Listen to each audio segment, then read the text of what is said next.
illallah, la ilaha illallah, la ilaha illallah, Muhammad Rasulullah. Ya Ghannanu ya Mannan, ya Rahimu ya Rahman, ya Dayyanu ya Subhan man alaina bil ghufran. La ilaha illallah, la ilaha illallah, la ilaha illallah. Rabiul Awal চন্দ্র মাস, নূরেতে নবীজি প্রকাশ, বিমোহিত আকাশ বাতাস পূর্ণ কালেমা মুসলমান। লা ইলাহা ইল্লাল্লাহ, লা ইলাহা ইল্লাল্লাহ, লা ইলাহা ইল্লাল্লাহ, মুহাম্মদ রাসূলুল্লাহ।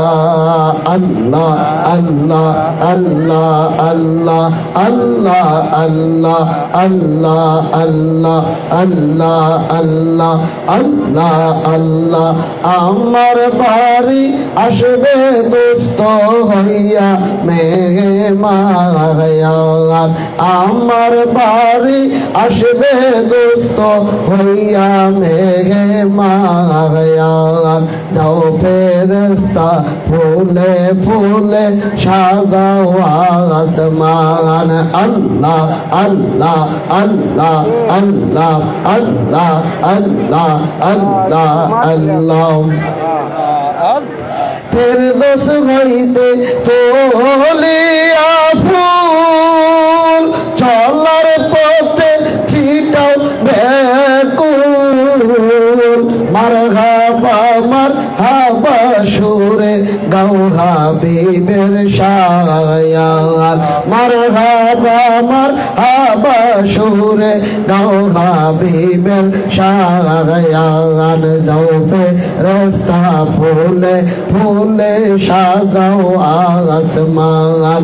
আল্লাহ আল্লাহ আল্লাহ আল্লাহ আল্লাহ আল্লাহ। আমার বাড়ি আসবে দোস্ত হইয়া মেহমান, আমার বাড়ি আসবে দোস্ত হইয়া মেহমান। যাও ফেরেশতা ফুলে ফুলে সাজাও আসমান। আল্লাহ আল্লাহ আল্লাহ আল্লাহ আল্লাহ। জান্নাত হতে বোরাক নিয়া জিবরাইল তুমি যাও চলিয়া। তুইলা আনো বন্ধু আমার কইরা মেহমান, তুলে আনো বন্ধু আমার কইরা মেহমান।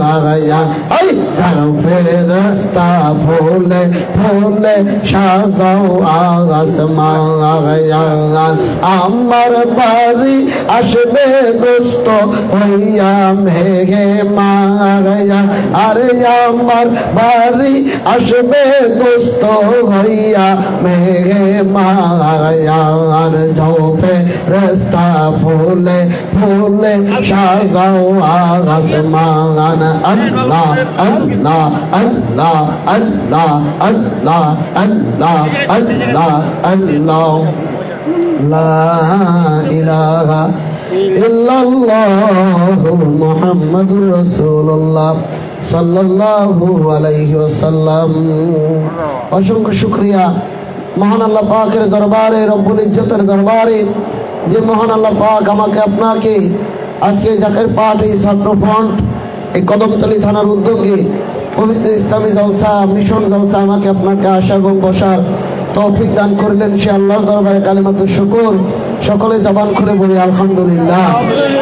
দরুদ এবং সালাম জিন্দা নবী, রহমতের নবী, মায়ের নবী, কোন কায়নাতের নবী, নবী নবীদের সরদার, সরকার দু আলম নূরে খোদা, নূরে মুজাসসাম হুজুরে পাক নূর সাল্লাল্লাহু তাআলা আলাইহি ওয়াসাল্লামের পুত পবিত্র নূরানী রওজা মুবারকে অগণিত কদম বসে জানাই হাকিমুল উম্মত মহিয়ে সুন্নাহ জামানার গাউসুল আজম, জামানার মুরাদ ফকির, যুগ শ্রেষ্ঠতম আল্লাহর ওলি, জিন্দা ওলি, বিশ্ব ওলি, মহা ওলি, অলিকুল সম্রাট খাজা বাবা ফরিদপুরি কুতুব সাসি রুহুল আজিজ আমার কিবলাদার হুজুরের মহাপবিত্র নূরানী কদম মুবারকে কদম বসে জানাই তেনার আধ্যাত্মিক উত্তরাধিকার স্থলাভিষিক্ত মহামান্য আলহাজ খাজা মিয়া ভাইজান মুজাদ্দিদ সাহেবের নূরানী কদম মুবারকে কদম বসে জানাই তেনার আধ্যাত্মিক উত্তরাধিকার জাকের পার্টির মহামান্য চেয়ারম্যান মহামান্য মেজু ভাইজান মুজাদ্দিদ সাহেবের নূরানী কদম মুবারকে বড় চাচা মিয়া মুজাদ্দিদ ডক্টর মেজু চাচা মিয়া মুজাদ্দিদ আমার দয়াল বাবার আহলে বাইতের প্রতি ভক্তিপূর্ণ শ্রদ্ধা কদম বসে রেখে উপস্থিত আজকের মিশন সভার সম্মানিত সভাপতি, উপস্থিত আছেন মিশন প্রধান অতিথি, বিশেষ অতিথিবৃন্দ, জাকের পার্টি এবং জাকের পার্টি ছাত্র সহ সকল সহযোগী সংগঠনের বিভাগ, জেলা, থানা, মহানগর, ওয়ার্ড, ইউনিয়ন সর্বস্তরের নেতৃবৃন্দ, দেগার ওলামায়ে কেরাম সকলের প্রতি গুনাহগারে মোবারকবাদ এবং সালাম। আসসালামু আলাইকুম রাহমাতুল্লাহি ওয়া বারাকাতুহু। এই মাসটি পবিত্র রজব মাস। আমার আগে আমাদের মাওলানা হাফেজ ফয়সাল আহমদ পলাশ তিনি রসুলের মেরাজের উপর আলোচনা করতেছিলেন। এই মাস আসলে পেয়ারা নবী বেশি বেশি দোয়া করতেন, আল্লাহুম্মা বারিক লানা ফি রজব ওয়া শাবান ওয়া বাল্লিগনা রমাদান। হে আমাদের রব, হে আমাদের আল্লাহ, আপনি আমাদেরকে রজব মাসে বরকত দান করেন, আপনি আমাদেরকে শাবান মাসে বরকত দান করেন, বাল্লিগনা রমাদান, আপনি রমজান পর্যন্ত আমাদের হায়াতকে বৃদ্ধি করে দেন। আলহামদুলিল্লাহ বলেন। কেন রমজান পর্যন্ত হায়াত বৃদ্ধি করবেন? কারণ এই মাহে রমজানুল মুবারকে আল্লাহ পাক এমন একটি রাত্র দিয়েছেন, অন্য কোন মাসে এমন রাত্র নেই, অন্য কোন দিনে, অন্য কোন মাসের আমলে আমল নেই। একমাত্র মাহে রমজানুল মুবারকে আমলটা আছে, তা হলো লাইলাতুল কদরি খায়রুম মিন আলফি শাহর। সুবহানাল্লাহ বলেন। লাইলাতুল কদর এক রাত ইবাদত করলে হাজার মাসের চেয়ে বেশি নেকি আমার আল্লাহ বান্দার আমল নামায় দিয়ে দিবেন। আর এই নেকিটুকু আপনার আমার নবী সরকারে দু আলম রহমাতুল লিল আলামিন মেরাজ রজনীতে আল্লাহর কাছে গিয়ে আবেদন করে দরখাস্ত করে আমরা উম্মতে মুহাম্মদের জন্য এই গিফট, এই পুরস্কার আল্লাহর নবী নিয়ে এসেছে। যেন বলেন সুবহানাল্লাহ। নবীজি ঘুমিয়ে আছে হাতিমে কাবায়, কয়লা সরব কেউ বলে উম্মে হানির ঘরে। আমার পেয়ারা নবী উম্মে হানির ঘরে ঘুমায়। আল্লাহ পাক জিবরাইল আমিনকে বলেন, জিবরাইল আমার বন্ধু রহমতের নবীকে আমার বাড়ি দাওয়াত দিয়ে নিয়ে আসো। জিবরাইল আমিন যাও, কোন নবীকে, কোন রাসূলকে আমি এই মর্যাদা দেই নাই, এই সম্মান আমি আল্লাহ কোন নবী রাসূলকে দেই নাই। একমাত্র যিনি সম্মানের অধিকারী তিনি হলো আপনার আমার নবী মুহাম্মদ রাসূলুল্লাহ সাল্লাল্লাহু আলাইহি ওয়াসাল্লাম। সেই নবীকে আমি দাওয়াত দেব, জিবরাইল তুমি জান্নাত থেকে যাও। আল্লাহ ডাক দিয়ে বলেন, জান্নাত হতে বোরাক নিয়া জিবরাইল তুমি যাও চলিয়া,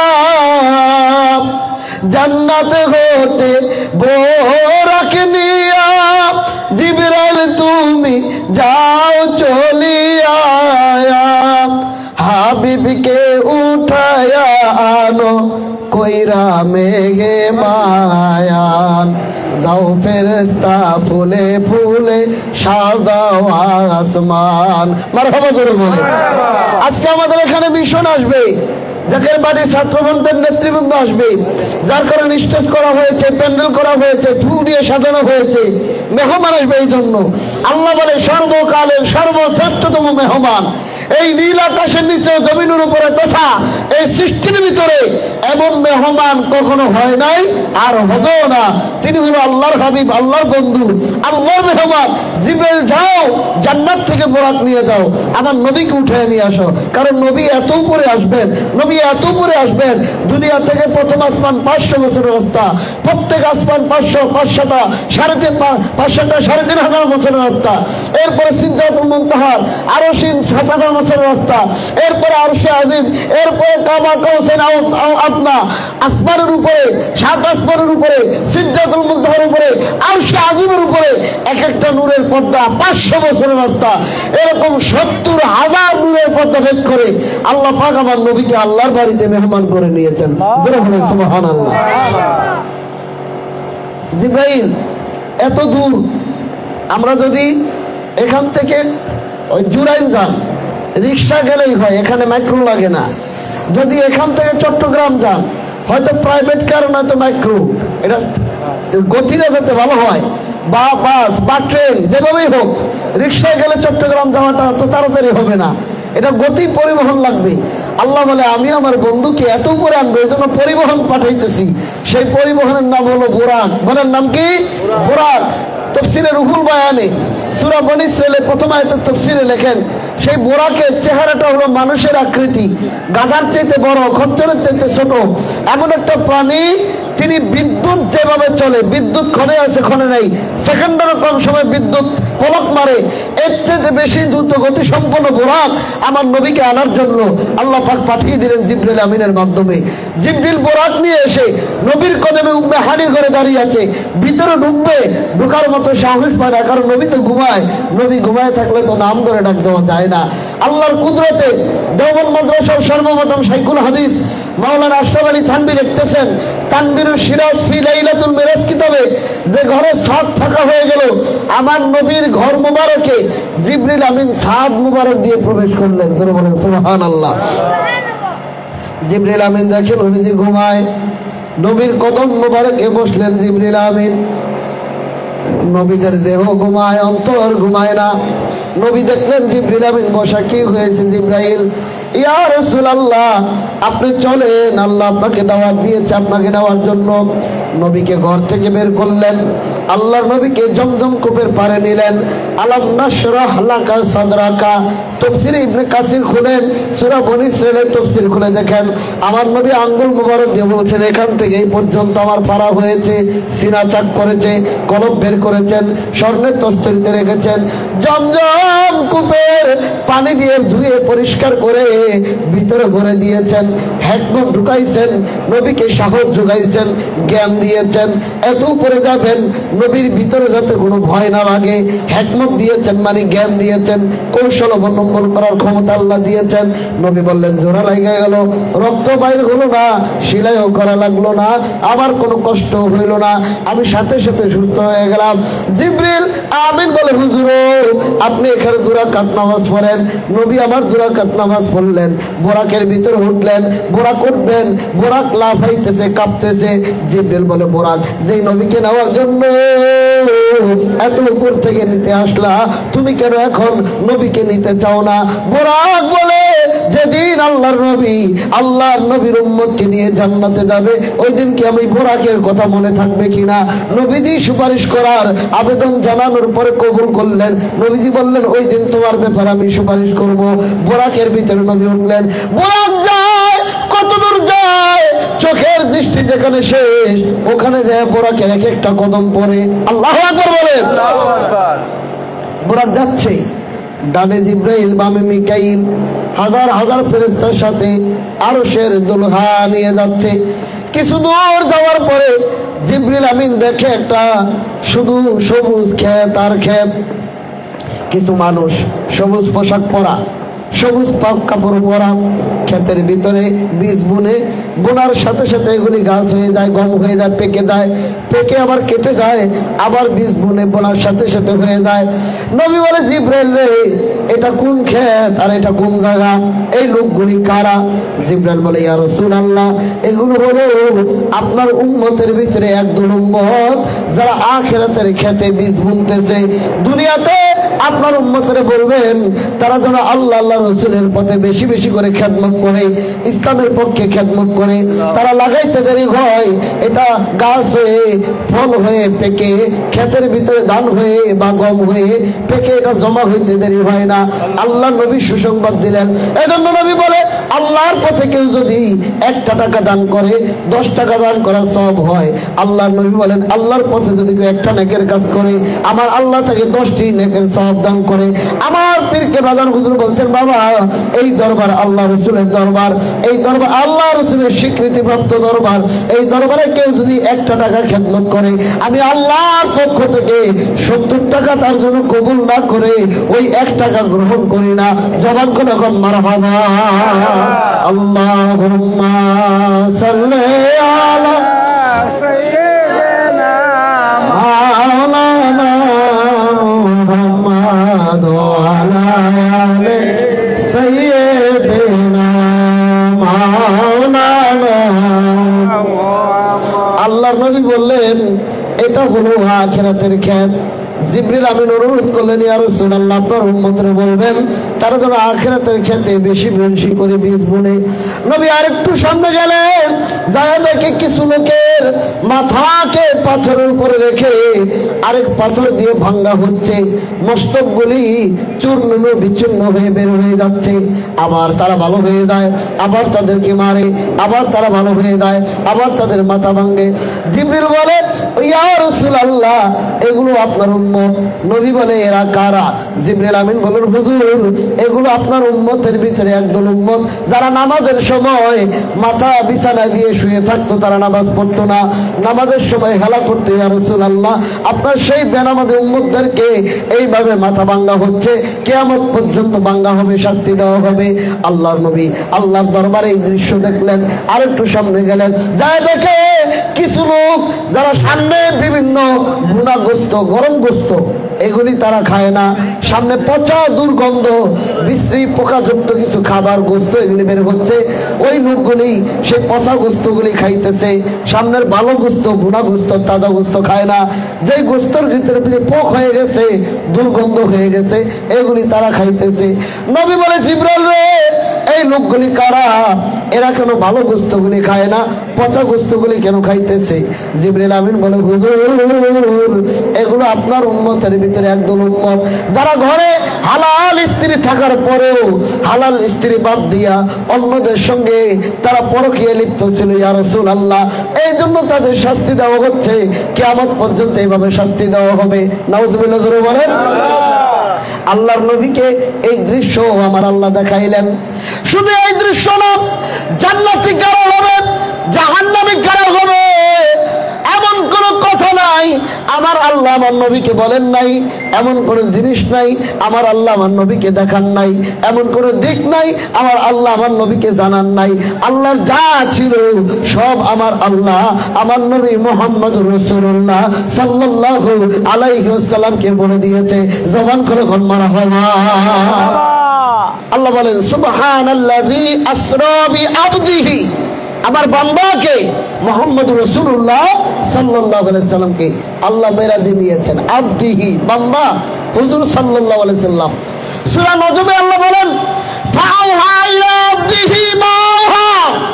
আল্লাহ যা কিছু ওহী করার যা বলার আমার নবীকে বললেন। তার মানে নবীকে এখান থেকে নিলেন আবদিহি বান্দাকে। বান্দা তাকে বলে যার দেহ আছে রূহ আছে সশরীরে যিনি জিন্দা তাকে বলে বান্দা। তো নবীকে নেওয়ার সময় বোরাকে চড়াইয়া জাগ্রত অবস্থায় নিলেন বান্দা।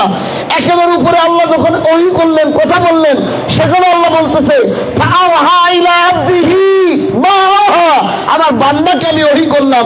তার মানে আল্লাহর যে উপরে গিয়েছেন আরশ আজিমের উপরে সেখানে আমার নবী সশরীরে জাগ্রত অবস্থায় এই দেহ নিয়ে গিয়েছে। চিৎকার দিয়ে বলেন সুবহানাল্লাহ। অনেক অনেক ভাইরা আছেন তারা আমাদের বুঝায় নবীর মেরাজ স্বপ্নের ঘরে হয়েছে, নবী ঘুমাইছিলেন তো স্বপ্ন যোগে দেখছে।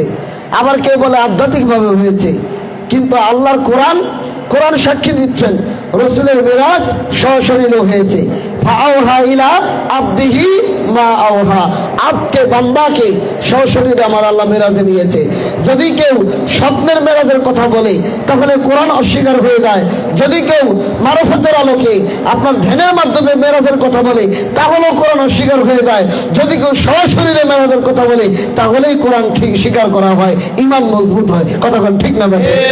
এই মেরাজের দ্বন্দ্ব, মেরাজের ঝগড়া পূর্ব যুগ থেকে ছিল, এখনো আছে, কিয়ামত পর্যন্ত থাকবে। তবে আমার কেবলাদান হুজুর একটি নসিহত লিখেছেন, তার নাম মেরাজ তত্ত্ব। বলেন কি তত্ত্ব? মেরাজ তত্ত্ব।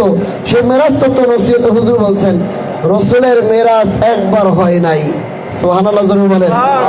রাসূলের মেরাজ একবার হয় নাই, সশরীরে একবার হয়েছে ওই যে রজবের 26 তারিখ দিবাগত রাত্রে। আর বাকি আরো প্রায় 34 বারের মতো কথা আছে যে নামাজের ভিতরে, মোরাকাবায়, স্বপ্নে, আধ্যাত্মিকভাবে আরো বাকি প্রায় 34 পর্যায়ে হয়েছে। কিন্তু জাগ্রত অবস্থায় একবার হয়েছে, সেটা হলো রজব মাসের 26 তারিখ দিবাগত রাত্র। সুবহানাল্লাহ জোরে বলেন। তার মানে আমরা বিশ্বনবীর কদমে যাওয়ার কারণে আমরা রাসূলের মেরাজকে সঠিকভাবে বিশ্বাস করি। কথা বলেন না? কথা বলেন না?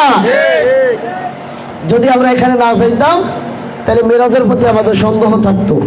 আমি কিশোরগঞ্জে একটা জায়গা আছে, নাম হলো ইটনা, রাষ্ট্রপতি ছিলেন আব্দুল হামিদ সাহেব, তার এলাকা। তো ইটনা এই রজব মাসে আমি মেরাজের আলোচনা করলাম। সকালবেলা মসজিদে গেলাম নামাজ পড়তে, ফজরের নামাজ।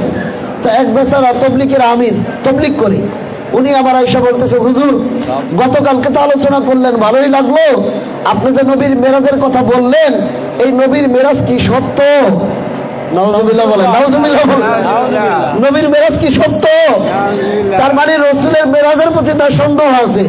নবীর মেরাজের প্রতি সন্দেহ থাকলে নামাজের প্রতি ঈমান আনা যাবে না, কারণ নামাজ ফরজ হয়েছে এই মেরাজের রাতে। আলহামদুলিল্লাহ বলেন। নামাজ তো অন্য মাসে আসে নাই, এই রজবের 26 তারিখ দিবাগত রাত্র আমার আল্লাহ রাসূলের উপরে নামাজ ফরজ করেছে, উম্মতে মুহাম্মদের উপরে। কিভাবে করেছে একটু মন লাগান। একেবারে উপরে যখন আল্লাহ নবী গেলেন, আল্লাহ পাক নবীকে বিদায় দিবেন, এমন সময় বললেন, ইয়া রাসূলুল্লাহ, আপনার উম্মতের জন্য একটু গিফট নিয়ে যান, পুরস্কার নিয়ে যান। রাসূল বললেন, আল্লাহ আমি তো মেরাজে আসলাম, আমার উম্মত তো মেরাজ পাইল না, আমার উম্মতের জন্য ব্যবস্থা করেন। আল্লাহ বলেন, আপনার উম্মতের জন্য মেরাজ হবে, আপনাকে উঠিয়ে এনেছি আমি উপরে, আর আপনার উম্মতের জন্য মেরাজ হবে জমিনে। ইয়া রাসূলুল্লাহ, আপনার উম্মত যারা নামাজ আদায় করবে, দৈনিক 50 ওয়াক্ত নামাজ আমি ফরজ করে দিলাম। এই 50 ওয়াক্ত নামাজে আমি আল্লাহ দৈনিক 50 বার আপনার উম্মতের সঙ্গে নামাজে মেরাজ করবো। জোরে বলেন সুবহানাল্লাহ। খুব মন লাগাই দিয়ে নবী ষষ্ঠ আসমানে মুসা নবীর কাছে যখন আসলো, মুসা নবী বললেন, হুজুর আল্লাহ আপনার উম্মতের কি দিয়েছে? আমার নবী বললেন, আমি খুব খুশি, আমার আল্লাহ 50 ওয়াক্ত নামাজ আমার উম্মতকে দিয়েছে। ইয়া রাসূলুল্লাহ, আপনার উম্মত এটা কোনোদিন পারবে না। কেন? আমার উম্মতের উপরে 1 ওয়াক্ত ছিল, তাই আমার উম্মত পড়ে না ইয়া রাসূলুল্লাহ। আর আপনার উম্মত দুর্বল, আপনার উম্মত কোনোদিনও পারবে না, আপনি কমায় নিয়ে আসেন। নবী গেলেন কমাইতে, আল্লাহ 5 ওয়াক্ত কমাইলেন, 45 ওয়াক্ত। মুসা নবী বললেন, এটাও পারবে না, আবার যান। আপনারা জানেন এই ঘটনা। 9 বার গেলেন, 5 নং 45 ওয়াক্ত কমাইলেন। 5 ওয়াক্ত নিয়ে যখন মুসা নবীর কাছে আসলেন, মুসা নবী বলে, হুজুর কত ওয়াক্ত আছে? বলে 5 ওয়াক্ত। এটাও আপনার উম্মত পারবে না, আপনি কমায় নিয়ে আসেন। আল্লাহ নবী বলেন, একটা নালিশ নিয়ে কয়বার যাওয়া যায়? আমার যাইতে লজ্জা লাগে, আমি খুশি আছি, আমি আর যাব না। তখন আল্লাহ গায়বী আওয়াজ দিলেন। তাফসীর ইবনে কাসির সূরা বনী ইসরাঈলের প্রথম আয়াতের তাফসীর খুলে দেখবেন, আল্লামা আবুল ফিদা ইবনে কাসির আমার নবীর হাদিস উল্লেখ করেন। আমার নবীকে আল্লাহ ডাক দিয়ে বলছেন, হাবিব, আপনার উম্মতের জন্য আমি 5 ওয়াক্ত নামাজ কখন থেকে ফরজ করেছি? যেদিন আমি আসমান আর জমিন সৃষ্টি করেছি। ইয়া রাসূলুল্লাহ, যেদিন আমি আসমান আর জমিন বানাইছি, ওই দিন আপনার উম্মতের জন্য 5 ওয়াক্ত নামাজকে আমি ফরজ হিসেবে, গিফট হিসেবে ঘোষণা করে রেখেছি। জবান খুলে এখন আল্লাহু আকবার। 5 ওয়াক্ত নামাজ আগে থেকেই তৈরি করা আপনার উম্মতের জন্য, শুধু ফরজ হয়েছে মেরাজ রাত্রে। এটা আপনার উম্মতের জন্য, এটা আপনার উম্মতকে দিব। যদি আপনি 5 ওয়াক্ত নামাজ মানতে যান, তাহলে মেরাজ মানতে হবে, কারণ মেরাজ রাত্রে নামাজ ফরজ হয়েছে। কথা বলেন ঠিক না ঠিক? আর যদি এই মেরাজ না মানেন, আপনি যত নামাজ পড়েন, যত কপালে দাগ ফেলান, আপনার নামাজ আল্লাহর দরবারে কবুল হবে না। এই জন্য কামেল পীরের বাড়ি যাইতে হয়, কারণ কামেল পীরের বাড়িতে গেলে, ওলি আল্লাহর মুরিদ হইলে, ওলি আল্লাহর খেদমত করলে যদি ইমানের ভিতরে কোনো ঘাটতি থাকে, ওলি আল্লাহর আধ্যাত্মিক প্রভাবে, আধ্যাত্মিক তাওয়াজ্জু দিয়ে ওই মুরিদের ইমানকে, দুর্বল জায়গাকে তিনি সবলের জায়গায় পরিণত করে দেন। কারামত দেখাইয়া কোরআনের প্রতি ঈমান শক্ত করে দেন, আল্লাহর প্রতি ঈমান শক্ত করে দেন, নবীর প্রতি ঈমান শক্ত করে দেন। জবান করে কোন মারহাবা। আবার হুজুরের এক পীর ভাই খাজা এনায়েতপুরের মুরিদ, হুজুর পাক তার নসিহতে লিখছেন যে নাম ছিল রিয়াজউদ্দিন পণ্ডিত। রসুলের মেরাজকে বিশ্বাস করতো না। অল্প সময় 27 বছর কেমনে কাটছে, এটা কেমনে হয়? রিয়াজউদ্দিন পণ্ডিত নবীর মেরাজকে অস্বীকার করতেন, সন্দেহ করতেন। কোরআনে তার সন্দেহ করা যাবে না, তাহলে তো ঈমান থাকবে না। এখন দাদা হুজুরকে জিজ্ঞাসা করারও সাহস পায় না, ভয় পাইতেছে। তখন রিয়াজউদ্দিন পণ্ডিতকে দাদা হুজুর ডাক দিলেন, ডাক দিয়ে বলেন, বাবা রিয়াজউদ্দিন হুজুর, বাবা স্থলচর ঘাটে আমার কিছু মাল এসেছে, এই মালগুলি তুমি ছাড়াই নিয়ে আছো। রিয়াজউদ্দিন পণ্ডিত স্থলচর ঘাটে গেলেন মালগুলি ছাড়াই আনার জন্য। কিছু দূর যাওয়ার পরে সন্ধ্যা হয়ে গেল, আর তিনি আজকের মতো স্টিমারের মাল নামাইতে পারলেন না। ঘাটের লোকেরা বলল, আজকের মতো ঘাটের কাজ বন্ধ, আগামীকাল সকাল ছাড়া কাজ হবে না। পরের দিন সকালবেলা স্থলচর ঘাটে স্টিমার থেকে মাল নামাই আনতে আনতে দুপুর হয়ে গেল। গতকালকে দুপুরে রিয়াজউদ্দিন পণ্ডিত খায় না, রাত্রেও খাবার খায় না, সকালেও খাবার খায় না। 3 ওয়াক্ত খাবার না খাওয়া, 3 ওয়াক্ত না খেয়ে পরের দিন মাল ছাড়ায়া যখন পাকশালায় বা খাবার মাঠে রিয়াজউদ্দিন পণ্ডিত খাবার আনতে গেলেন পাকশালার খাদেমের কাছে। খাবার মাঠের খাদেমকে যায় বলে, ভাইজান আমাকে একটু খাবার দেন, আমার প্রচন্ড ক্ষুধা লাগছে, আজকে আমি 3 বেলা খাই না, আজকে 2 দিন হয়ে গেছে আমার খাবার নাই। পাকশালার খাদেম ডাক দিয়া কয়, আপনাকে হুজুর কেবলা যা বলছে আপনি তাই করেন। আপনাকে হুজুর বলছে স্থলচর ঘাটে যায় মাল আনতে, সেই মাল ছাড়াই আসেন, তারপরে খাবারের ব্যবস্থা। রিয়াজউদ্দিন পণ্ডিত বলে, বড় কিরে, ওটা তো আজকের ঘটনা না, ওটা তো গতকালকের ঘটনা। খাজা এনায়েতপুরে আমাকে গতকালকে স্থলচর ঘাটে মাল আনতে বলেছিলেন, আমি ওইটা ছাড়াই নিয়ে আসছি। 2 জন ঝগড়া শুরু হয়ে গেল। খাদেম বলে, তুমি এই মাত্র গেছো? রিয়াজউদ্দিন পণ্ডিত বলে, আমি গতকালকে গেছি। সুবহানাল্লাহ বলে। রিয়াজউদ্দিন পণ্ডিত বলে, আমি গতকালকে গেছি। খাদেম বলে, তুমি এই মাত্র গেছো। এই 2 জনের ঝগড়া চলাকালীন অবস্থায় খাজা ইউনুস আলী এনায়েতপুরি কুদ্দুস আসিরুল আজিজ একটা লাঠি মুবারক হাতে নিয়ে ওই পাকশালায় এসে রিয়াজউদ্দিন পণ্ডিতের দিকে ডাক দিয়ে, বাবা তুমি গতকালকে যাও নাই, এই মাত্র এইখান থেকে গেছো। জোরে বলেন সুবহানাল্লাহ। রিয়াজউদ্দিন পণ্ডিত কদম ধরে কান্দের বলে, হুজুর আর বলতে হবে না, আমার বোঝা হয়ে গেছে। আপনার আমার পীর যদি আমার অল্প সময়ের ভিতরে 2 দিন কাটাইতে পারেন, আমার আল্লাহ আমার রসুলকে অল্প সময়ের ভিতরে 27 বছর মেরাজ করাইতে পারে। জোরে কোন সুবহানাল্লাহ। তার মানে খাজা এনায়েতপুরীর এই কারামতের মাধ্যমে রিয়াজউদ্দিন পণ্ডিতের আল্লাহর কোরআনের প্রতি বিশ্বাস আসলো। যদি এই কোরআনের প্রতি সে বিশ্বাসবিহীন অবস্থায় মারা যাইত, তাহলে বেঈমান হয়ে মারা যাইত। আল্লাহর ওলিগণ আসে মানুষকে আল্লাহর সঙ্গে সম্পর্ক ঘুরাইয়া দেওয়ার জন্য, আল্লাহর ওলিগণ আসে মানুষকে আল্লাহর দিকে ঘুরাইয়া দেওয়ার জন্য। কথা বল ঠিক না ঠিক? আল্লাহর ওলিগণ আসে মানুষকে আল্লাহর সঙ্গে সম্পর্ক ঘুরাইয়া দেওয়ার জন্য। আল্লাহর পয়গম্বর রহমতের নবীকে জিবরাইল আমিন আল্লাহর দরবারে নিয়ে যাচ্ছেন, এমন কোন দিক নাই আল্লাহ বলেন নাই, এমন কোন জিনিস নাই আল্লাহ দেখান নাই। জান্নাত জাহান্নামের সব কিছু আমার নবীকে আল্লাহ দেখাইলেন। তারপরে যাইতে যাইতে এমন একটা জায়গায় গেলেন, যায় দেখে শুধু বড়ই গাছ আর খেজুর গাছ আর খেজুর গাছ, শুধু খেজুর আর খেজুর আর শুধু কঙ্কর। জিবরাইল আমিনকে নবী বলে, এ জিবরাইল এটা কোন জায়গা? এখানে এত পাথর কেন, কঙ্কর কেন, আর এত খেজুর গাছ কেন? জিবরাইল আমিন বলে, হুজুর এই জায়গার নাম হলো ইয়াসরিব, এখানে আপনি 2 রাকাত নামাজ পড়েন। এমন একটা সময় হবে নবী গো আপনি মদিনা মক্কায় থাকতে পারবেন না, আপনি হিজরত করে এখানে আসবেন। আপনার নাম মোহাম্মদ, মিম হা মিম দাল মোহাম্মদ। এই মোহাম্মদের প্রথম অক্ষর দিয়ে এই এলাকার নাম হবে মদিনা মুনাওয়ারা, বর্তমান নাম হলো ইয়াসরিব। আপনার কদমের কারণে এটা মদিনা মুনাওয়ারায় পরিণত হবে। এখানে আপনার রওজা হবে, কিয়ামত পর্যন্ত মানুষ আপনার রওজা এখানে জিয়ারত করবে। আল্লাহ নবী বলে মান যারা কবরি ওয়া জাবাত লাহু শাফাতি, যে আমার রওজা জিয়ারত করলো তাকে শাফায়াত করাটা আমি নবীর জন্য ওয়াজিব হয়ে যায়। বলেন সুবহানাল্লাহ। ইয়াসরিব নামে তুমি ছিলে অলক্ষণের দেশ, বড়ই মারার তবে যে ছিল তোমার পরিবেশ। বলেন না, ইয়াসরিব নামে তুমি ছিলে অলক্ষণের দেশ, বড়ই মারার তবে যে ছিল তোমার পরিবেশ। ইয়াসরিব নামে তুমি ছিলে অলক্ষণের দেশ, বড়ই মারার তবে যে ছিল তোমার পরিবেশ। আরে নবীর ছোঁয়া পেয়ে তুমি শাহে মদিনা, বলেন নবীর ছোঁয়া পেয়ে তুমি শাহে মদিনা। সব বলিব কিন্তু তোমায় বলতে পারি না, বলেন সব বলিব কিন্তু তোমায় বলতে পারি না। সোনার মদিনা আমার প্রাণের মদিনা, সব বলিব কিন্তু তোমায় বলতে পারি না, বলেন সব বলিব কিন্তু তোমায় বলতে পারি না। আরশ মহল্লার চেয়ে বড় তুমি হও, খোদার সৃষ্টিতে তুমি শ্রেষ্ঠ ভূমি হও।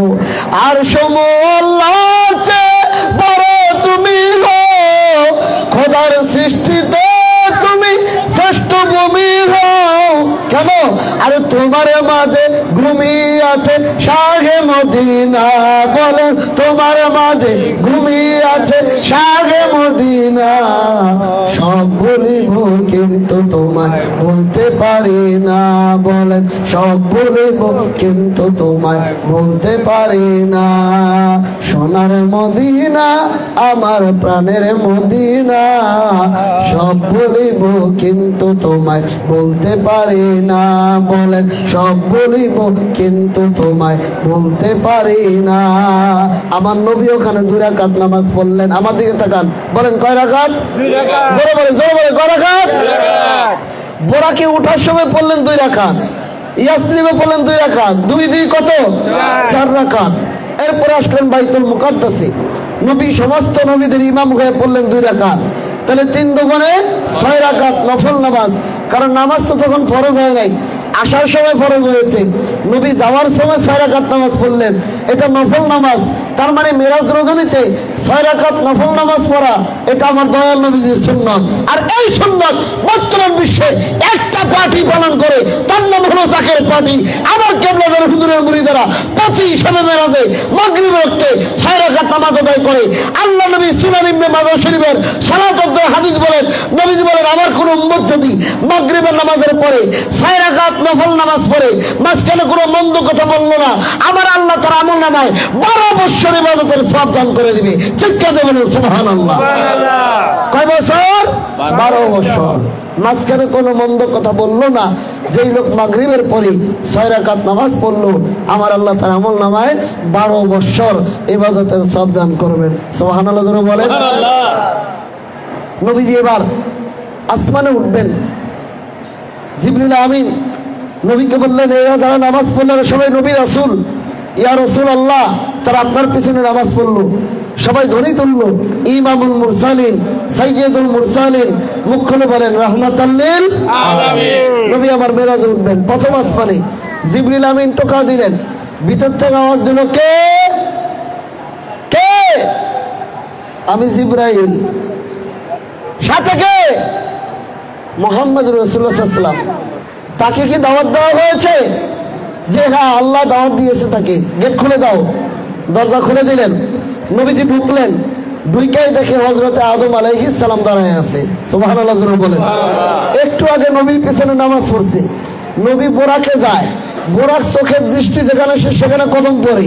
নবী যাওয়ার আগেই আদম নবী প্রথম আসমানে বসে আছে, সালাম দিলেন, কথা বললেন, মারহাবা জানালেন, ধ্বনি দিলেন। দ্বিতীয় আসমান টোকা দিলেন, কে? আমি জিবরাইল। সাথে কে? মুহাম্মদুর রাসূলুল্লাহ। তাকে অনুমতি দিছে, হ্যাঁ দরজা খোলো। দরজা খুলে দিলেন, ঢুকলেন। ঢুকে দেখে হযরতে ঈসা আলাইহিস সালাম বসে আছে, সালাম কালাম হলো, কথা হলো। তৃতীয় আসমানে ঢুকলেন, পারমিশন দিলেন, দরজা খুলে দিলেন, গেট খুললেন, ভিতরে ঢুকলেন। ঢুকে দেখে হযরতে ইউসুফ আলাইহিস সালাম বসে আছে। চতুর্থ আসমানে হযরতে ইদ্রিস আলাইহিস সালাম। পঞ্চম আসমানে হারুন আলাইহিস সালাম। ষষ্ঠ আসমানে মুসা আলাইহিস সালাম। সপ্তম আসমানে হযরত ইব্রাহিম আলাইহিস সালাম। মারহাবা জোরে বলেন। ইব্রাহিম নবী সালাম কালাম দেওয়ার পরে বলতেছে, হুজুর আপনি তো আমার মুসলমান জাতির ভিতরে সন্তান, নেক্সট সন্তান, আপনার উম্মত তো অনেক, তা আপনার উম্মতের বলবেন জান্নাতের ভিতরে এখনো অনেক জায়গা ফাঁকা আছে, খালি আছে। আপনার উম্মতরে বলবেন তারা যেন জান্নাতের ভিতরে বেশি বেশি গাছ লাগায়। নবীজি বললেন, বলেন কি? আমার উম্মত থাকবে দুনিয়ায়, জান্নাত হলো পরকালের জগৎ, সেখানে গাছ লাগাবে কিভাবে? ইব্রাহিম বলেন, হুজুর আপনার উম্মতরে বলবেন তারা যেন বেশি বেশি পড়ে লা হাওলা ওয়ালা কুওয়াতা ইল্লা বিল্লাহ। যারা লা হাওলা ওয়ালা কুওয়াতা ইল্লা বিল্লাহ পড়বে, আমার আল্লাহ তাদের জন্য জান্নাতের ভিতরে একটি গাছ লাগিয়ে দিবে। সেই গাছটা কত বড় হবে? একটা ঘোড়া যদি 70 বছর এই গাছের নিচ দিয়ে দৌড়ায়, তারপরে এটা ছায়া অতিক্রম করতে পারবে না, এত বড় গাছ হবে। আর এই গাছ যত জিকির করবে কিয়ামত পর্যন্ত, যে পাঠ করেছে এই জিকিরের সওয়াব আমার আল্লাহ তার আমলনামায় লিখে দিবে। সুবহানাল্লাহ। আর আমরা যারা জাকের পার্টি করি, জাকের পার্টির সকল সহযোগী সংগঠন করি, জাকের পার্টির লোকেরা প্রতি ফজর নামাজের পরে 500 মর্তবার পরে লা হাওলা ওয়ালা কুওয়াতা ইল্লা বিল্লাহ। কতক্ষণ ঠিক না ঠিক?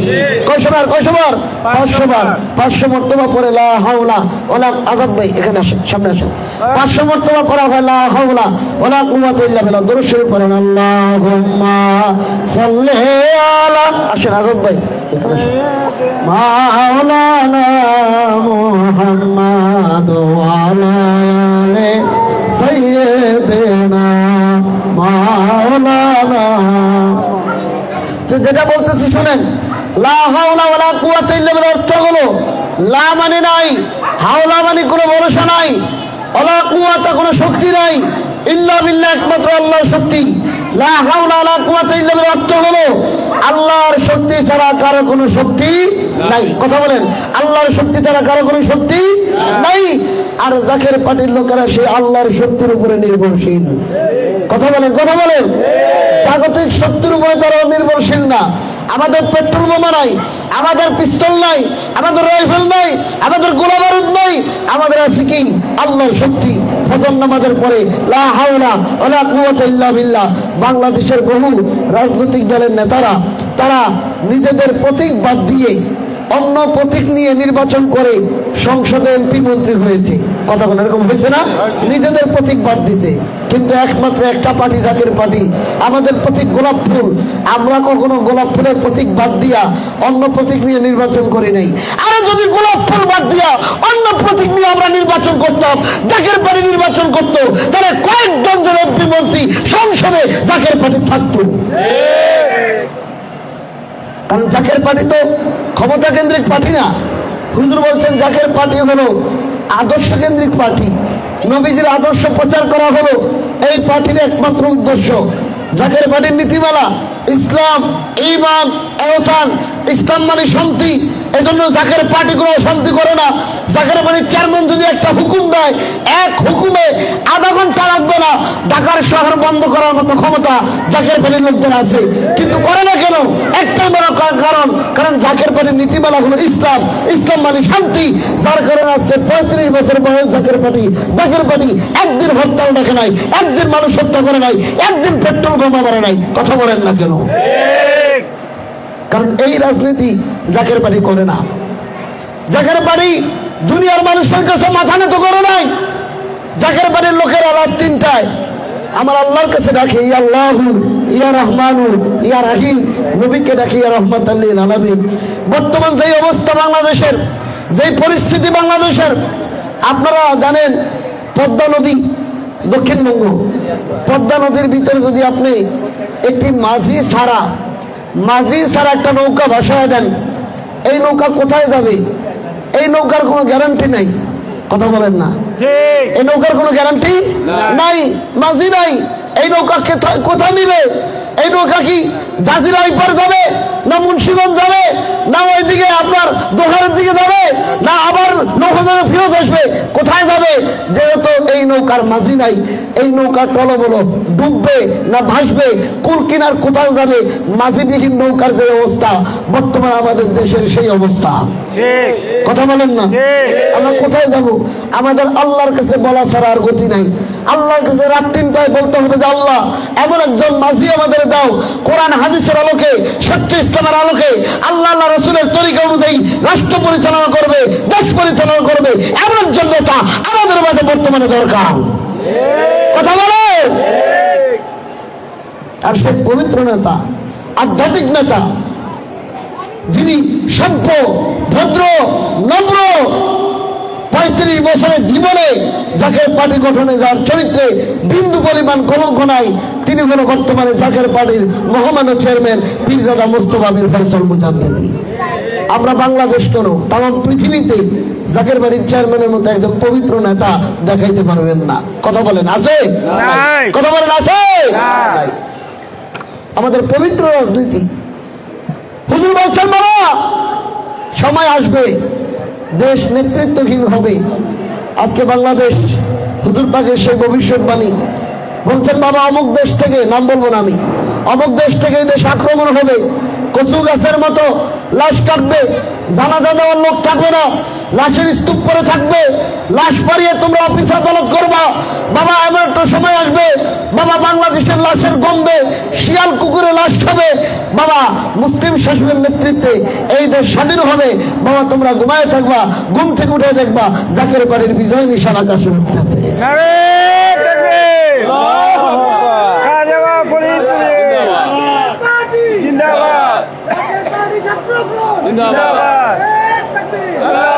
বলবেন এই কথাটা স্বপ্ন না হয়ে একটা দুঃস্বপ্ন হয়ে গেল না? আপনার কাছে ভাবতে পারেন দুঃস্বপ্ন, কিন্তু আমাদের কাছে এটা স্বপ্ন। কারণ আমরা বিশ্বাস করি আল্লাহর ওলিরা যাহা বলে তাহা কখনো মিথ্যা হয় না। ওলি আল্লাহর জবান, আল্লাহর জবান, ওলি আল্লাহরা আল্লাহর জবান দিয়ে যাহা বলে তা এই দেশে ঘটবে, ঘটবে। যাহা বলেছে তাহাও ঘটেছে, যাহা বলছে আগে ঘটবে তাও ইনশাল্লাহ সামনে ঘটবে। এই ঘটনাকে ফিরিয়ে রাখতে পারবে না। আমাদের এক জাকের ভাই আমার থানার শ্রমিক পণ্ডের সভাপতি আমার দোকানে এসে চেম্বার, আপনারা জানেন আমি হোমিও ডাক্তার, আমার চেম্বারে এসে বললো আনসারি ভাই হুজুর পাকের কাছে এক জাকের ভাই আমার সামনে নালিশ করছে, হুজুর আমেরিকা যাইতে চাই, চাকরি করবে। তো হুজুর কেবলাদান মুফতি হাসিতে বললেন বাবা আমেরিকা তো বাবা গরিব দেশ। হুজুর বলতেছে বাবা আমেরিকা তো গরিব দেশ। বাবা এমন একটা সময় আসবে পৃথিবীর মানচিত্রে আমেরিকা বলতে কিছু থাকবে না, আমেরিকার লোকেরা বাংলাদেশে চাকরি করতে আসবে। বাবা বাংলাদেশ ডলারের উপরে চলবে। সুবহানাল্লাহ বলে। আল্লাহর ওলিগণ বলছে এটা ভবিষ্যৎবাণী, এটা ঘটবে 2 দিন আগে বা 2 দিন পরে। এই কথা কখনো মিথ্যা হইতে পারে না। আজকে আমেরিকার দেশের মতো দেশে এই যে দারাবল চলতেছে, অগ্নি চলতেছে, আগুন চলতেছে, এত চেষ্টা করার পরেও আগুন নিয়ন্ত্রণ করতে পারতেছে না। কারণ কি? কারণ হলো এরা খোদাই শক্তি, খোদাই যেখানে আগুন লাগায় বন্ধ সেটা নিভাইতে পারে না, পারবেও না। সত্যিকার এই কথা বলেন, সত্যিকার আল্লাহ আছে তো? আল্লাহ আছে, এই বিশ্বাস আছে তো? আসেনি? আসেনি? আল্লাহর দলে থাকেন, আল্লাহর পক্ষে থাকেন। আপনাদের গোলা বারুদ না থাকতে পারে, শক্তি যদি আল্লাহর থাকে সাহায্য আমার আল্লাহ করবে। কথা বলে। নমরুদে কয় ইব্রাহিমকে, এই ইব্রাহিম তোর আল্লাহকে আমি মেরে ফেলবো, তোরও মারবো, তোর আল্লাহরও মারবো। নমরুদে গোলা বারুদ নিয়ে, তার মানে তার অস্ত্র শস্ত্র, ওই তীর ধনুক যা আছে টেডামেরা সব নিয়ে রেডি হয়ে গেছে মারার জন্য। আল্লাহ কাছে ইব্রাহিম এই তীর মারছে উপরে, এই তীরের মাথায় একটু রক্ত লাগায় নি। তীর যখন উপর থেকে আবার নিচের দিকে পড়তেছে, নিচে পড়ার পরে এলাকার লোকজন বলছে আরে আল্লাহর গায়ে রক্ত, যদি উপরে তীর গেছে আল্লাহ না মরতো তাহলে রক্ত আসতো কোত্থেকে? নাউজুবিল্লাহ। দুর্বল ইমান শেষ। দুর্বল ইমান কি শেষ? আল্লাহ কাছে ইব্রাহিম, আমার বন্ধু ইব্রাহিমের পক্ষে যারা তাদের জন্য আমার বাহিনী পাঠা। আল্লাহ মশা পাঠাইলেন, কোটি কোটি অসংখ্য অগণিত মশা এসে দেখে মশায় কামড়ায় মারলো। আর যেটা নমরুদ মেন, এটা নাক দিয়ে ঢুকে মাথার ভিতরে মশায় কামড়ায়া জুতার বাড়ি মানে খরমের বাড়ি দিতে দিতে নমরুদকে আল্লাহ দুনিয়া থেকে বিদায় করছে। নমরুদ যেটা ভাবে নাই সেটা এই দেশে এই পৃথিবীতে ঘটছে। ফেরাউন যেটা ভাবে নাই সেটা নীল নদে ডুবায় মারছে। আর সালা আলাইহিম তাইরুন আবাবিল, হস্তি বাহিনীকে আমার আল্লাহ আবাবিল পাখির হাতে মশারের ডালের মতো পাথর দিয়ে দুনিয়া থেকে বিদায় করে নিয়েছে। বদরের যুদ্ধে 1000 আবু জাহেলের বিরুদ্ধে মাত্র 313 জন নবীর পক্ষ থেকে যুদ্ধ করেছে। আল্লাহ 5000 ফেরেশতা জমিনে পাঠিয়ে নবীর দলকে বিজয় দান করেছে। যদি ঈমান ঠিক থাকে, ঈমান মজবুত থাকে, আল্লাহর দলে থাকেন, নবীর দলে থাকেন, আমার আল্লাহ আল্লাহর শক্তিতে ফেরেশতা দিয়া আপনাদেরকে সাহায্য সহযোগিতা করবে। নারে তাকবীর, নারে রিসালাত, ঈশ্বরী খাদা বাবা ফরিদপুরি, জাকের পার্টি, নারে তাকবীর। শোনেন ভাইজান, আপনি অন্য দলের একটা যুবকের পকেট চেক করেন, দেখবেন হয়তো ইয়াবার প্যাকেট, নয়তো গাঁজার প্যাকেট, আর নয়তো ফেন্সিডিলের বোতল, বিভিন্ন মাদকাসক্ত।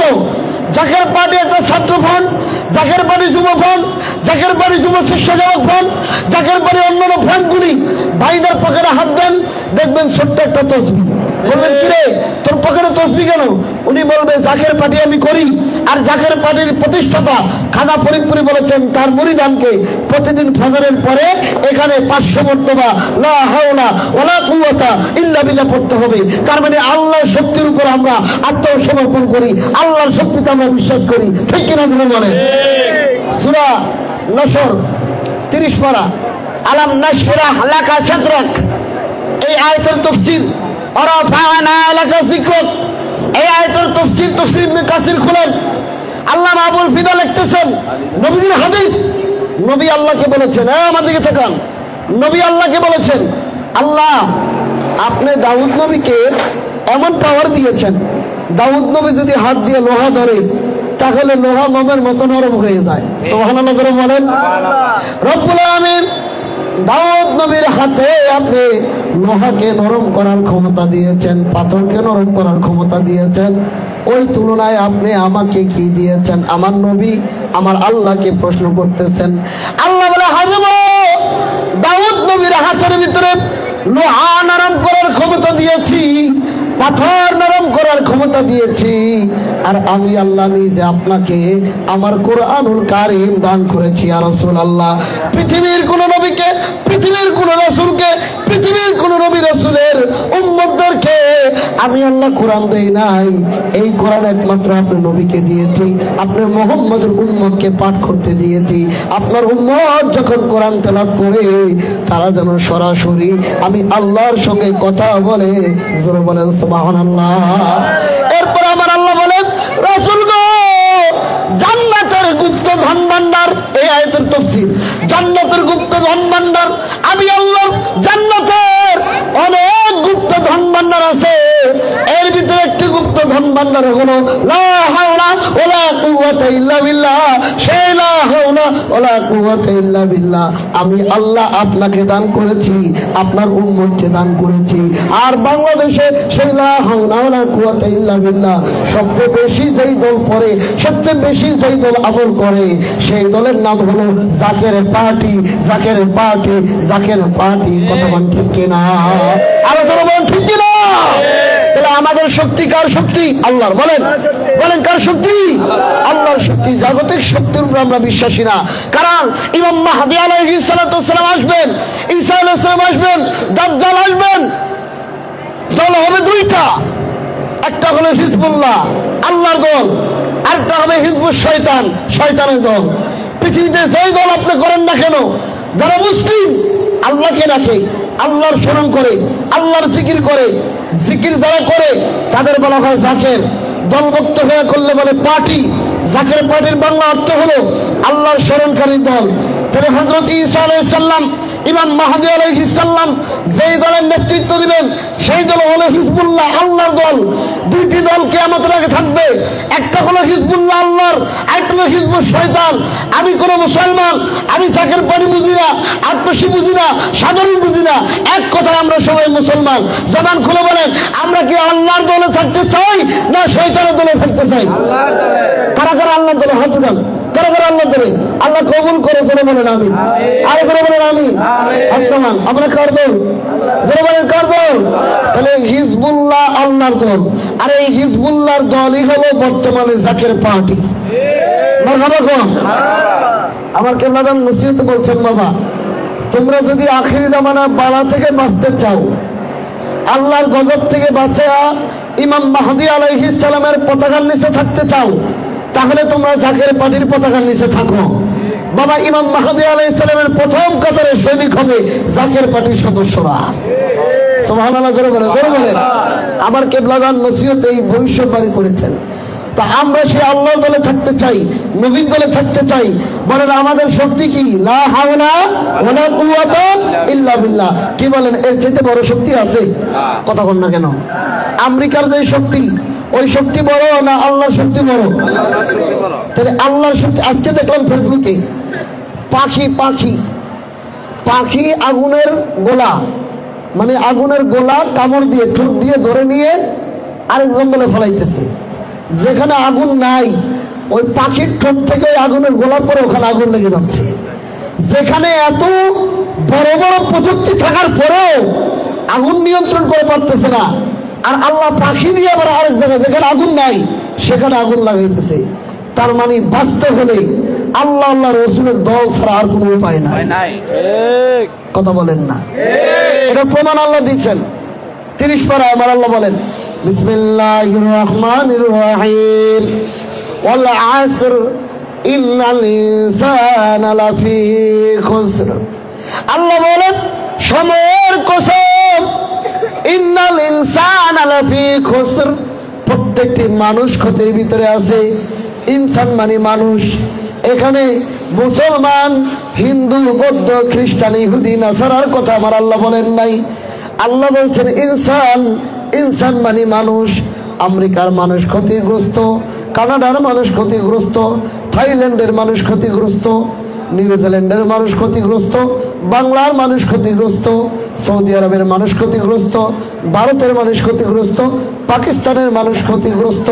অর্থাৎ এই নীল আকাশের নিচে জমিনের উপরে যত মানুষ আছে আমার আল্লাহ বলে সবাই ক্ষতিগ্রস্ত, সবাই ধ্বংসের ভিতরে আছে, সবাই ক্ষতির ভিতরে আছে। তবে হ্যাঁ, ইল্লাল্লাযীনা আমানু, যারা ঈমান এনেছে, ও আমিলুস সলিহাত, নেক আমল করেছে, ওয়াতাওয়াসাউ বিল হাক্কি, সত্য তরিকায় ছিল, ওয়াতাওয়াসাউ বিস সাবরি, এই সত্য তরিকায় থাকতে যায় কত মার খেয়েছে, অত্যাচার পেয়েছে, তারপরে একজন আরেকজনকে ধৈর্য ধরার জন্য উপদেশ দিয়েছে। এই 4টা গুণ যাদের ভিতরে আছে তারা ছাড়া তাম পৃথিবীর মানুষ ক্ষতির ভিতরে আছে, ধ্বংসের ভিতরে আছে। এই জমানায় জাকের পার্টির লোকেরা ইল্লাল্লাযীনা আমানু, আল্লাহর প্রতি ঈমান এনেছে, ও আমিলুস সলিহাত, এরপরে আমরা নেক আমল করি, জিকির করি, আল্লাহকে ডাকি, ওয়াতাওয়াসাউ বিল হাক্কি, সত্য তরিকায় আমরা আছি। কারণ আমার কেবলাদান বলছেন, বাবা আমি পিরালি করতে আসি নাই, আমি রাসূলুল্লাহর সত্য তরিকার দাওয়াত নিয়ে আসছি। এই দেশে বহু আলেম ওলামা আছে যাদের কাছে আমি কিছুই না, কিন্তু বাবা আমি যে সত্যের দাওয়াত নিয়ে আসছি এটা আমার কাছে আছে, অন্য কারো কাছে নাই। ঠিক কিনা বলেন? আমার কেবলাদান গ্যারান্টি দিয়ে বলেছেন, বাবা এটা আমার কাছে আছে। আর এই সত্যের উপরে থাকতে যায় আমরা যে ধৈর্য ধরেছি, আল্লাহর কোরআনে যে 4টা গুণ এটা আমাদের মাঝে আছে, যার কারণে এত গজব হওয়ার পরও, এত কষ্ট হওয়ার পরও, বাংলাদেশে এত অশান্তি হওয়ার পরও জাকের পার্টির লোকদের কোনো শান্তি নাই, তারা শান্তিতে আছে। কথা না ছিল ভাই? আমাদের একটি মিটিং এ জাকের বাড়ির চেয়ারম্যান মুস্তাফা আমির ফয়সাল মুজাদ্দিদি, আমার স্পষ্ট মনে আছে, উনি বলেছিলেন এমন একটা সময় আসবে এরা করবে মারামারি আর তোরা খাবি বিরিয়ানি। জাকের বাড়ির চেয়ারম্যান বলেছিল এরা করবে মারামারি আর তোরা খাবি বিরিয়ানি। আমরা সেটা কিন্তু বাস্তবায়ন দেখেছি। বাংলাদেশে 2 মাস আগে যে মারামারি ঘটেছে, কথা বল না, কথা বল না, যে মারামারি ঘটেছে, এখনো যে গ্যাঞ্জাম চলতেছে, আমরা কোনো গ্যাঞ্জামে আছি? কোনো মারামারিতে আছি? আমরা ওরস শরীফে মিটিং করতেছি, বিরিয়ানি খাইতেছি, দোয়া করতেছি, জিকির করতেছি, আল্লাহকে ডাকতেছি, আল্লাহর জিকিরের পার্টি, আল্লাহকে ডাকতেছি। নাই কোনো দুঃখ, নাই কোনো কষ্ট, নাই কোনো শান্তি, মনে আনন্দ আনন্দ আনন্দ। সামনে আমার দয়ালের ভবিষ্যৎবাণী সত্য হবে, সত্য হবে, ঠিক কিনা ধরে বলে? আমাদের মনে আনন্দ কাজ করতেছে নাকি? আমাদের মনে আনন্দ কাজ করতেছে। কারণ কি? আমার পীরের ভবিষ্যৎবাণী সত্য হয়েছে, আর বাকি যাগুলি আছে তাও সত্য হবে ইনশাল্লাহ। সেদিন বেশি দূরে নয়, বাংলাদেশের মানুষ জাকের পার্টিতে ধাবিত হবে, পঙ্গপালের মতো জাকের পার্টির পতাকা নিচে আসতে তারা বাধ্য হবে। কারণ যাওয়ার তো আর কোনো জায়গা নাই। কথা বল না কেন? যাওয়ার আর কোনো জায়গা নাই। নবীকে মক্কা থেকে বের করে দিলেন, নবীজি হিজরত করলেন, হিজরত করে চলে গেলেন মদিনায়। মদিনায় গিয়ে আল্লাহর হাবিব তার সাহাবায়ে কেরামগণকে নিয়ে মক্কা বিজয় করলেন। তো যেদিন নবীজি মক্কা বিজয় করলেন, মক্কা বিজয়ের সময় নবী কাবা ঘরের সামনে এসে দাঁড়াইলেন। নবীজি ঘোষণা দিলেন, যারা কালেমার পতাকার নিচে আসবে, যারা কালেমার পতাকার নিচে আসবে, যারা কাবা ঘরে আশ্রয় নিবে, আর যারা আবু সুফিয়ান, মানে আবু সুফিয়ান কালেমা পড়ছে, আবু সুফিয়ানের ঘরে আশ্রয় নিবে, তারা নিরাপত্তা পাবে। তো নবীজি দাঁড়ায় বললেন, তোমরা তোমরা আমার কাছে কি আশা করো? তার মানে তোমরা তো আমারে মক্কা থেকে বের করে দিয়েছিলা, আমি তো হিজরত করে চলে গেছিলাম। এখন যে আমি মক্কা বিজয় হলো, মক্কা বিজয় করার পরে আমাদের খাতে বিজয় হলো, আমরা বিজয় করলাম, এখন তোমরা কি আশা করো? এরা ভাবছে যে মোহাম্মদ, আব্দুল্লাহর বেটা মোহাম্মদ এইবার আমাদের আর কাউরে বাঁচতে দিবে না, কারণ আমরা তো তারে মক্কায় থাকতে দেই নেই। তখন তারা ভাবছে যে আপনি তো আমাদেরকে যা ইচ্ছা তাই করতে পারেন, আমাদের মেরেও ফেলতে পারেন। তখন রাসূলুল্লাহ বললেন তিনটি ঘোষণা, এই কাবায় যারা আশ্রয় নিবে, কালেমার পতাকায় যারা আশ্রয় নিবে, আর আবু সুফিয়ানের ঘরে যারা আশ্রয় নিবে, তারা নিরাপদ থাকবে। তখন তারা আর দিশা মিশা না পেয়ে কি করবেন, বাঁচার তো আর জায়গা নাই, সকলে এক বাক্যে পড়ে নিল লা ইলাহা ইল্লাল্লাহু মুহাম্মাদুর রাসূলুল্লাহ। বাঁচবে কোথায়? সব তো মক্কা বিজয় হয়ে গেছে, সব নবীর পক্ষে, এখন ওখানে নবীর বিরোধিতা করে তো পারবে না। তখন তারা বাধ্য হয়ে, কেউ ইচ্ছায় পড়লো, কেউ অনিচ্ছায় পড়লো, বাধ্য হয়ে তারা নবীর পতাকা আশ্রয় নিতে বাধ্য হলো। যাওয়ার জায়গা নাই, কুল কিনার নাই, কুল হবে একমাত্র মুহাম্মাদুর রাসূলুল্লাহ সাল্লাল্লাহু আলাইহি ওয়াসাল্লাম। তা আমার হুজুর যে বলেছে, বাবা লাশের নগরী হবে ঢাকার শহর, শিয়াল কুকুরে লাশ খাবে, নিরাপত্তা দেওয়ার জানা জানা লোক থাকবে না, একটা পার্টি দাঁড়ায় থাকবে, তার নাম জাকের পার্টি। মানুষ বাধ্য হয়ে জাকের পার্টির পতাকা নিচে আসবে, এসে বলবে ভাইজান আমাদের একটু জায়গা দেন, আপনাদের সাথে রাখেন, আমাদেরকে আল্লাহ রাসূলের পথে রাখেন, আপনাদের সাথে রেখে একটু জিকির করার সুযোগ করে দেন। সেই দিন সামনে আসতেছে। বাঁচতে হলে, আল্লাহর গজব থেকে বাঁচতে হলে জাকের পার্টি ছাড়া বিকল্প কোনো পার্টি বাংলাদেশে নাই। বলবেন ভাইয়া এটা কাল্পনিক না? বলতে চাই না, তারপরে বলতে বাধ্য হই। তাকান, তাকান আমার দিকে। বাংলাদেশের প্রধান উপদেষ্টা ডক্টর ইউনূস স্যার, উনি যে এই দেশের রাষ্ট্র গঠন করবে, প্রধান হবে, আপনারা কি ভোট দিছিলেন? জোরে বলবেন, দিছেন? দুই একদিন স্বপ্ন দেখছিলেন বোধ হয়, স্বপ্ন দেখেন নাই? সত্য কন্যা আপনারা স্বপ্ন দেখেন নাই? স্বপ্ন দেখেন নাই, ভাবেনও নাই, তাই কিন্তু এই দেশে ঘটছে। কথা বল না কেন? এখনো যেটা ভাবতেছেন না, স্বপ্ন ভাবতেছেন না, কল্পনা আনেন না কোনোদিন জাকের বাড়ি ক্ষমতা যাবে, কল্পনা আনেন না আপনারা, কিন্তু এটাই এই দেশে ঘটবে। আল্লাহর দলের বিজয় আল্লাহ ঘটাবে, ঘটাবে, ঘটাবে। বলেন ইনশাআল্লাহ। নবী আমার 7 আসমানের উপরে ইব্রাহিম নবীকে, হুজুর আপনার উম্মতরে বলবেন তারা যেন জান্নাতের ভিতরে বেশি বেশি গাছ লাগায়। আমার আল্লাহ নবী বললেন জান্নাতে কেমনে গাছ লাগাবে? ইব্রাহিম বলে, হুজুর আপনার উম্মত যদি লা হাওলা ওয়ালা কুওয়াতা ইল্লা বিল্লাহ পড়ে, আমার আল্লাহ তার জন্য জান্নাতের ভিতরে একটা করে গাছ লাগায় দিবে। এবার নবী বিদায় নিবেন, সিদরাতুল মুনতাহায় গেলেন জিবরিল আমিনকে নিয়ে। জিবরিল আমিন সিদরাতুল মুনতাহা গিয়ে, মানে পৃথিবীর বর্ডার, সিদরাতুল মুনতাহার নিচে হলো আলমে খালক সৃষ্টি জগৎ, সিদরাতুল মুনতাহার উপরে হলো আলমে আমর সূক্ষ্ম জগৎ। জিবরিল আমিন বলে, ইয়া রাসূলুল্লাহ, আমি জিবরাইল, আর এক চুল পরিমাণ সামনে যাওয়ার আমার ক্ষমতা নাই, আপনি যান, আপনাকে নিতে নতুন এক বাহন আসবে, রফরফ আসবে। ইয়া রাসূলুল্লাহ, আমি যদি আর চুল পরিমাণ সামনের দিকে যাই, আল্লাহর যে নূরের জগৎ, নূরের তাজাল্লিতে আমি জ্বলে ছাই হয়ে যাব, আমার যাওয়ার মতো ক্ষমতা নাই। সুবহানাল্লাহ জোরে বলেন।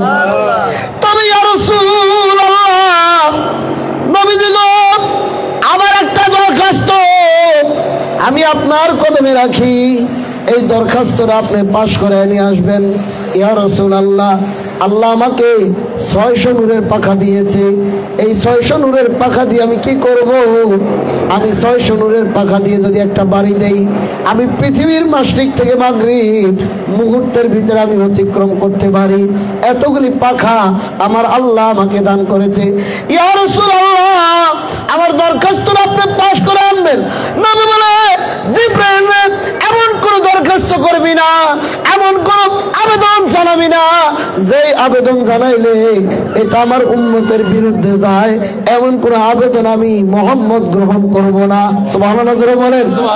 এমন কোন আবেদন আমি মুহাম্মদ গ্রহণ করব না। জিবরিল আমিন বলে, ইয়া রাসূলুল্লাহ, আপনার উম্মতের জন্য আমি আবেদন করব। নবী গো, কাল হাসরের মাঠে পুলসিরাতের পুল পার হওয়া লাগবে, 30,000 বছর লাগবে।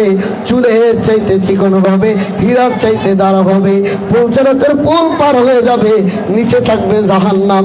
আপনার নেকে উম্মতেরা জান্নাতে চলে যাবে পুলসিরাতের পুল পার হয়ে। আর যারা বদকার পাপী লোক, তারা পুলসিরাত পার হইতে পারবে না, ছিটকে নিচে জাহান্নামে পড়ে যাবে। ইয়া রাসূলুল্লাহ, আপনার উম্মতের জন্য আমি আমার 600 নূরের পাখা আবেদন করলাম, আল্লাহর কাছ থেকে বাজেট পাস করে আনবেন, আপনার উম্মত যেন জাহান্নামে পড়ে না যায়। আমি পুলসিরাতের নিচে আমার পাখনাগুলি বিছায় রাখবো। ইয়া রাসূলুল্লাহ, আপনার উম্মতরা যেন আমার পাখায় পাড়া দিয়ে দিয়ে দিয়ে পুলসিরাতের পুল পার হয়ে যাইতে পারে। জবান খুলে বলেন আল্লাহু আকবার। 30,000 বছর লাগবে পুলসিরাত পার হইতে, আর সেই দিন তোমায় কে বাঁচাবে? বলেন, সেই দিন তোমায় কে বাঁচাবে? মুহাম্মদ রাসূল, আখিরাতে পার হবি তুই পুলসিরাতের পুল। বলেন না, লা ইলাহা ইল্লাল্লাহু, লা ইলাহা ইল্লাল্লাহু মুহাম্মদ রাসূল, আখিরাতে পার হবি তুই পুলসিরাতের পুল। হাসরের ময়দানে সবে নফসি নফসি বলে কান্দিবে, উম্মতি উম্মতি বলে, উম্মতি উম্মতি বলে কান্দিবেন রাসূল, আখিরাতে পার হবি তুই পুলসিরাতের পুল। বলেন, আখিরাতে পার হবি তুই পুলসিরাতের পুল। আমার নবী ডাক দিয়ে বলে, জিবরাইল, আমার উম্মতের বিরুদ্ধে কোনো দরখাস্ত গ্রহণ করা হবে না। জিবরাইল আমিন বলে, হুজুর, আপনার উম্মতের পক্ষে আমার এই দরখাস্ত, আমি যেন আপনার উম্মতের পায়ের নিচে আমার পাখানা বিছানে দিতে পারি, আপনি আল্লাহর কাছ থেকে এটা কবুল করে নিয়ে আসবেন। আল্লাহ গায়বে আওয়াজ দিলেন, এলহাম দিয়ে বললেন, ইয়া রাসূলুল্লাহ, এই দরখাস্ত কবুল করা হলো। মারহাবা কোন, মারহাবা। এই দরখাস্ত কবুল করা হলো 2 শ্রেণীর লোকের জন্য।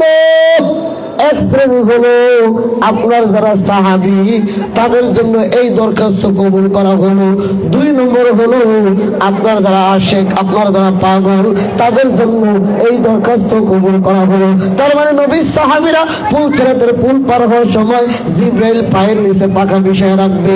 আর বাংলাদেশ সহ তামাম পৃথিবীতে নবীর পাগল কিয়ামত পর্যন্ত যারা আসবে এই নীল আকাশের নিচে জমিনের উপরে আমার নবীর পাগল যারা হবে, নবীর আশিক যারা হবে, এটা আপনি হইতে পারেন, আপনার ভাই হইতে পারে, আপনার বাবা হইতে পারে, এটা ফয়সাল হইতে পারে, আজাদ ভাই হইতে পারে, এটা আমি হইতে পারি। যে কোনো লোক নবীর পাগল হবে, নবীর আশিক হবে। ফুলসিরাতের পুল যখন পার হবে, পরে যাইতে গেলে আমার আল্লাহ ফেরেশতা জিবরাইল তার পায়ের নিচে তার পাখানাটা বিছাইয়ে দিবে। জবান করে কোন আল্লাহু আকবার। এটা কাদের জন্য হবে? আশিক রাসূল। বলেন কাদের জন্য? জোরে বলেন কাদের জন্য? এটা দুশমনদের জন্য না, নবীর শানে বেয়াদবিকারীদের জন্য না। আজকে তো বাংলাদেশে বেয়াদবের অভাব নাই, এখন ডিজিটাল স্মার্ট বেয়াদব আছে। স্মার্ট বেয়াদব কথা কয় না, কি বেয়াদব? স্মার্ট বেয়াদব। আগে তো মানুষ কত তুই বেয়াদব, তোর বাবা বেয়াদব। এখন ডিজিটাল যুগটাও স্মার্ট, বেয়াদব গুলো স্মার্ট। এরা স্মার্টের পর্যায়ে পর্যায়ে নবীর শানে ছোট্ট ছোট্ট করে বেয়াদবি করে, যেই বেয়াদবি নবীর শানে কখনো করার জায়েজ নাই, সেই সমস্ত বেয়াদবি স্মার্ট পর্যায়ে ডিজিটাল যুগে ছোট্ট ছোট্ট করে ছেড়ে দিয়ে মানুষের ঈমান নষ্ট করে দিতেছে। নাউজুবিল্লাহ জোরে বলেন। এই স্মার্ট বেয়াদব আম্মাজান খাদিজাকে বলেছে ইনটেক না, ভার্জিন না, পৌরা। নাউজুবিল্লাহ জোরে বলেন। এই স্মার্ট বেয়াদব বলেছে রাসূলুল্লাহ 6 প্যাক ছিল। নাউজুবিল্লাহ বলবেন না? তাহলে স্মার্ট বেয়াদব স্মার্ট বক্তব্য। রাসূল 6 প্যাক, রাসূলের স্ত্রী ইনটেক না, পৌরা। এরপর আবার কিছুদিন আগে বলেছে রাসূলুল্লাহ কাউ বয়। নাউজুবিল্লাহ বলেন। তারপরে বলেছে রাসূলুল্লাহ মা খাদিজার বাড়িতে স্টাফ ছিল, স্টাফ। নাউজুবিল্লাহ।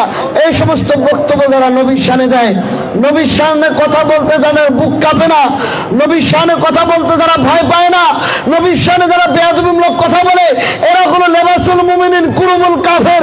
দেখতে তারা মুসলমান, অন্তর তাদের নিফাকে ভরা, তারা হলো মুনাফিক, তারা হলো মুনাফিক। কথা বলেন ঠিক না বেঠিক? এদের মুনাফিকদের উস্তাদ। আমি এই কথাটা বলতে চাইছিলাম না, যদি আমি না বলি আপনারা বুঝবেন কিভাবে। 1000 বছর আগে এক মুনাফিক ছিল, মুনাফিকদের উস্তাদ। নাম হলো আব্দুল্লাহ ইবনে উবাই। বলেন আব্দুল্লাহ ইবনে উবাই। এই আব্দুল্লাহ ইবনে উবাইয়ের ছেলের নাম আব্দুল্লাহ। আব্দুল্লাহ ইবনে উবাই। তো আব্দুল্লাহর ছেলে, আব্দুল্লাহ ইবনে উবাইয়ের ছেলে আব্দুল্লাহ, বাবা হলো মুনাফিক। বলেন বাবা কি? মুনাফিক। ছেলে হলো ইমানদার মুমিন। ছেলে আমার নবীকে ভালোবাসে। মারহাবা কোন, মারহাবা কোন। ছেলে নবীকে ভালোবাসে, কিন্তু নবীর শানে যে ওর বাবা বেয়াদবিমূলক কথা বলে, এটা ছেলে সহ্য করতে পারে না, মনে কষ্ট লাগে। নবীর শানে বললে তো আমাদেরই কষ্ট লাগে, আর যারা নবীর সামনে ছিল, নবীর সাথে বসছে, তাদের কলিজায় তো রক্তক্ষরণ হইতো, হৃদয় রক্তক্ষরণ হইতো। তখন এই কথাগুলি সইতে পারলেন না।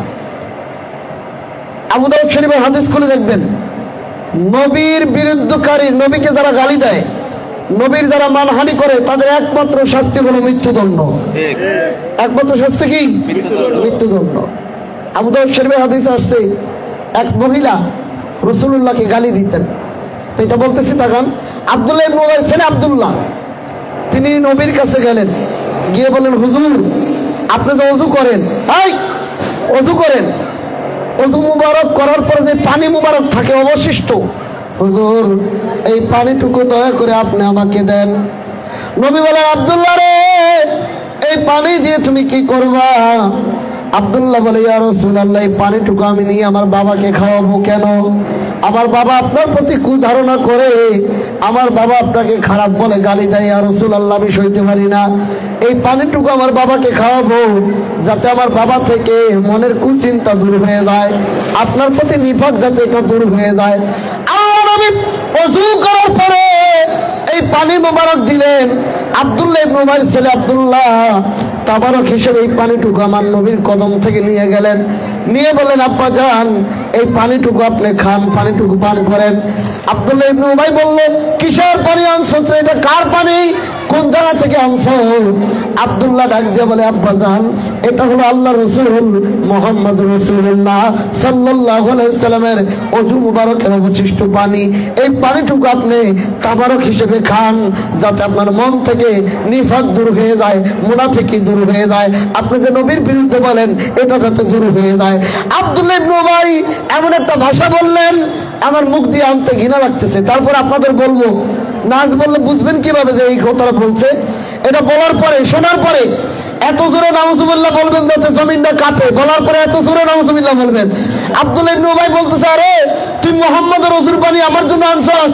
মুহাম্মদের ওযুর পানির চাইতে তোর মার পেশাবও ভালো। নাউজুবিল্লাহ। এরা কত বড় মুনাফিক! 10,000 বছর আগে এই মুনাফিকের বাচ্চা মুনাফিক রাসূলের শানের ওযু মুবারকের পানিকে ওর স্ত্রীর পেশাবের সাথে তুলনা করেছে। নবীর সম্মানের বিরুদ্ধে সে কথা বলেছে। নবীর সম্মান ক্ষুণ্ণ হয় এমন বক্তব্য এই মুনাফিকের বাচ্চা আব্দুল্লাহ ইবনে উবাই দিয়েছে। 10,000 বছর পরে স্মার্ট বেয়াদবেরা, স্মার্ট মুনাফিকেরা আমার নবীর সম্মানে এমন কথা বলে, এমন কথা বলে যেটা কোনো কৃষক, কোনো রাখাল, কোনো মুসি, রাস্তার সুইপার পর্যন্ত আমার নবীর সামনে এরকম বেয়াদবিমূলক কথা বলে না।